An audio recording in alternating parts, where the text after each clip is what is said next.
भारत एक ऐसा देश है जहां नदियों का विशेष महत्व है। यहाँ की नदियां केवल जल का स्रोत नहीं है, बल्कि हमारी संस्कृति और परंपराओं का भी अभिन्न हिस्सा है। प्राचीन काल से ही नदियां हमारे जीवन का अभिन्न अंग रही हैं। सिंधु घाटी सभ्यता से लेकर आधुनिक भारत तक नदियों ने हमारे समाज को आकार दिया है। ये नदियां हमें जीवन देती हैं, हमारी प्यास बुझाती हैं और हमारी फसलों को सिंचित करती हैं। इनके बिना हमारा जीवन अधूरा है। नदियों के किनारे ही हमारी सभ्यता का विकास हुआ है। यहाँ के शहर और गांव नदियों के किनारे ही बसे हैं। यहाँ हमारे धर्म और संस्कृति का जन्म हुआ है। नदियों के तट पर अनेक धार्मिक अनुष्ठान और पर्व मनाए जाते हैं। नदियों को हम देवी देवताओं के रूप में पूजते हैं।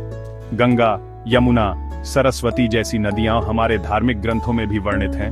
भारत में गंगा, यमुना, ब्रह्मपुत्र, सिंधु, गोदावरी, कृष्णा, नर्मदा, ताप्ती जैसी अनेक पवित्र और महत्वपूर्ण नदियां हैं। ये नदियां हमारे जीवन का आधार हैं। ये नदियां हमारे देश की जीवन रेखा हैं। इनके बिना हमारा अस्तित्व संभव नहीं है। इन नदियों के किनारे बसे शहर हमारे इतिहास और संस्कृति के केंद्र रहे हैं। यहाँ की हर नदी की अपनी एक कहानी है। आज भी ये नदियां करोड़ों लोगों के जीवन का आधार हैं। ये नदियां हमारे जीवन को संजीवनी देती हैं और हमें एकजुट रखती हैं। भारत की अधिकांश नदियां हिमालय पर्वत से निकलती हैं। हिमालय की बर्फ पिघलने से इन नदियों में पानी आता है। कुछ नदियां पश्चिमी घाट से भी निकलती हैं। हिमालय से निकलने के बाद ये नदियां उत्तर भारत के मैदानों से होकर बहती हैं। यहाँ ये नदियां अपने साथ उपजाऊ मिट्टी लाती हैं, जिससे यहाँ की भूमि बहुत उपजाऊ होती है। अपने सफर के दौरान ये नदियां अनेक सहायक नदियों को अपने में समाहित कर लेती हैं। अंत में ये नदियां बंगाल की खाड़ी या अरब सागर में जाकर मिल जाती हैं। नदियों के इस सफर में हमें प्रकृति का अद्भुत नजारा देखने को मिलता है। भारत की सबसे पवित्र नदी गंगा को मां गंगा के रूप में पूजा जाता है। यह नदी हिमालय से निकलती है और उत्तर भारत के मैदानों से होकर बहती हुई बंगाल की खाड़ी में जाकर मिल जाती है। गंगा नदी की लंबाई लगभग 2525 किलोमीटर है। इसके किनारे हरिद्वार, प्रयागराज, वाराणसी, पटना जैसे अनेक पवित्र शहर बसे हैं। हर साल लाखों लोग गंगा में स्नान करने और अपने पापों से मुक्ति पाने के लिए आते हैं। गंगा नदी का जल बहुत ही पवित्र माना जाता है। गंगा नदी के किनारे अनेक धार्मिक मेले और उत्सव भी मनाए जाते हैं। सेक्शन 4 सिंधु, ब्रह्मपुत्र, गोदावरी, कावेरी भारत की शान। ये नदियां न केवल प्राकृतिक सौंदर्य का प्रतीक हैं, बल्कि भारत की सांस्कृतिक और ऐतिहासिक धरोहर का भी हिस्सा है। भारत में गंगा के अलावा और भी अनेक प्रमुख नदियां हैं। ये नदियां सदियों से भारतीय सभ्यता का आधार रही हैं और आज भी करोड़ों लोगों के जीवन का हिस्सा है। सिंधु नदी तिब्बत से निकलती है और जम्मू कश्मीर और पाकिस्तान से होकर बहती हुई अरब सागर में मिल जाती है।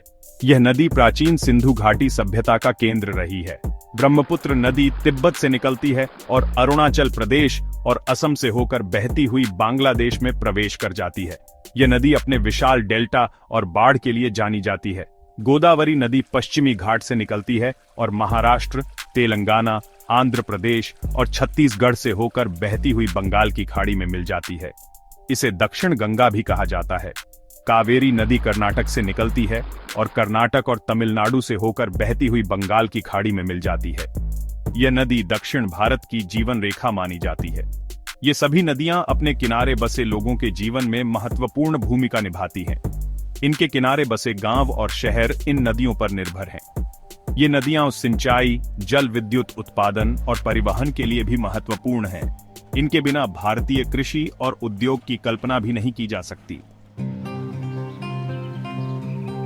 सेक्शन 5 नदियों का उपहार, जैव विविधता और समृद्धि। भारत की नदियां केवल जल का ही स्रोत नहीं है, बल्कि ये जैव विविधता का भी खजाना है। इन नदियों में अनेक प्रकार की मछलियां, घड़ियाल, मगरमच्छ और जलीय जीव पाए जाते हैं। नदियों के किनारे बने वन और घास के मैदान अनेक प्रकार के पशु पक्षियों का घर हैं। ये नदियां हमारी जलवायु को भी प्रभावित करती हैं और हमें बाढ़ से भी बचाती हैं। नदियों का जल हमारे लिए अमृत के समान है। यह जल हमें पीने, नहाने, सिंचाई करने और अन्य अनेक कार्यों के लिए प्राप्त होता है। नदियों के जल से ही हमारी फसलें लहराती हैं और हमें अन्न प्राप्त होता है। सेक्शन 6 नदियों का संरक्षण, हमारा दायित्व। नदियां हमारे जीवन का अभिन्न हिस्सा है। ये न केवल हमें पीने का पानी देती हैं, बल्कि कृषि, उद्योग और अन्य कई आवश्यकताओं को भी पूरा करती हैं। आज के समय में हमारी नदियां प्रदूषण जैसी गंभीर समस्या से जूझ रही हैं।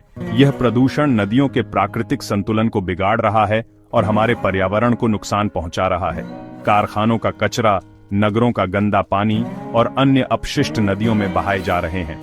यह नदियों के जल को विषैला बना रहा है और खेतों में डाले जाने वाले रासायनिक खाद और कीटनाशक नदियों को प्रदूषित कर रहे हैं। ये रसायन नदियों के जल को दूषित कर रहे हैं और जलीय जीवन को खतरे में डाल रहे हैं। नदियों के प्रदूषण से जहां एक ओर जलीय जीवों का जीवन खतरे में पड़ गया है, वहीं दूसरी ओर मनुष्य के स्वास्थ्य पर भी इसका बुरा प्रभाव पड़ रहा है। प्रदूषित जल से कई गंभीर बीमारियां फैल रही हैं। हमें नदियों को प्रदूषण से बचाने के लिए सभी जरूरी कदम उठाने चाहिए।